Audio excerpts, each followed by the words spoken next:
যে ভোগ, সেই ভোগ আপনারা দর্শন করুন। দর্শন করে আপনারা ধন্য হন। আজকে গোপাল নতুন বেশে সেজেছে।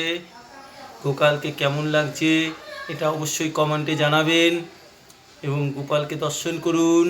সাথে রাধাকৃষ্ণকে দর্শন করুন, রাধাকৃষ্ণ রাধারানীকে দর্শন করুন এবং গোপালের প্রিয় আজকে যে ক্ষীর দেওয়া হয়েছে সেই ক্ষীরকে দর্শন করুন। সাথে জগন্নাথ দেবকে দর্শন করুন। দর্শন করে ধন্য হন। গীতা ভাগবতকে দর্শন করুন, দর্শন করে ধন্য হন। মৎস্য ভগবানকে দর্শন করুন, দর্শন করে ধন্য হন। নৃসিংহদেব, ভগবান নৃসিংহদেবকে দর্শন করুন, ধন্য হন।